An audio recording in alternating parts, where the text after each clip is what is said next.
Hi everyone, this is me again, Nix, and on today's video, sasegue na naman tayo sa usapang makeup dahil meron na namang 4 na bagong variant ang Daity Dust Palette ni Teviant.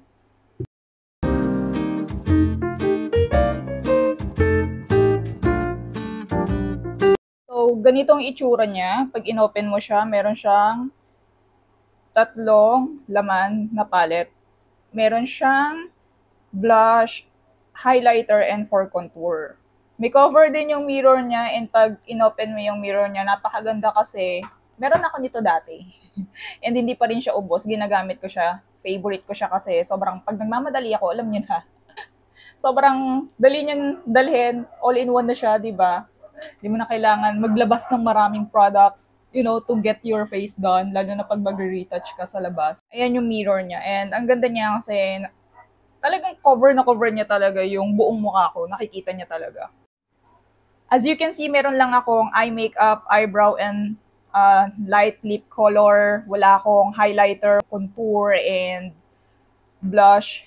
So, isa-isa natin isuswatch yan sa mukha ko para makita nyo sa isang light medium or lightest medium na morena kung ano yung itsura ng bawat shade na yon sa mukha ko. We are going to start with the lightest shade, which is yung Bridesmaid. So, this is Bridesmaid sa face ko. So, I think kung mas dark yung skin complexion nyo, or mas morena kayo kaysa sa akin, hindi na siya makikita sa inyo. And also, I think Bridesmaid is perfect nga para doon sa, alam niyo mga bridal and daily event. Parang nag-fresh-freshen ka lang. Next is, let's proceed kay Glam Queen. Ayan. So, ito, I think, kukulay na to malamang sa akin kasi poppy yung color niya.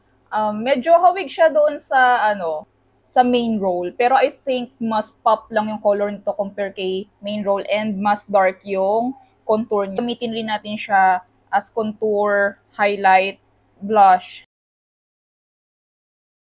Unlike kanina, madidistinguish nyo na yung nose contour ko, and yan, alam nyo, mas kita na yung contour ko sa face, and di pa pala ako nakapag-highlight dito sa part na to, pero nakapag-highlight na ako sa nose. Bet ko din siyang ilagay dito. Diba? And obviously, yung blush on niya sa shade na to, talagang mas lumalaban. So, and now, let's proceed kay Office Hour. Mapapansin nyo, medyo mas dark na siya, mas deep yung color niya, and mas muted siya. Pero nasa medyo lighter pa siya, pwede pa siya sa medium to fair na skin tone. Guys, I think yung contour nito parang pang mas morena kasi dark siya. So, kailangan yung contour nito parang hinay lang ganun. Pasok pa rin naman pala siya. So, this is Office Hour. Medyo natakot ako, akala ko medyo pang morenang-morena talaga siya kasi nasa parang cool tone yung yung kanyang contour.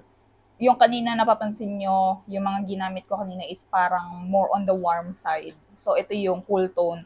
Mas muted yung look niya sa face ko, si Office Hour, and mas mukhang professional. Ito yung pagtipong ang teacher or papasok ka sa opisina or alam niyo na yun. Parang gusto niyo magmukhang mature. This is for you. Okay din siya kasi, pang daily din yung itsura niya, Last but not the least, Ladies Night. Ito yung pinaka naiintriga ako na shade. First time kong gagamit ng ganitong shade ng blush.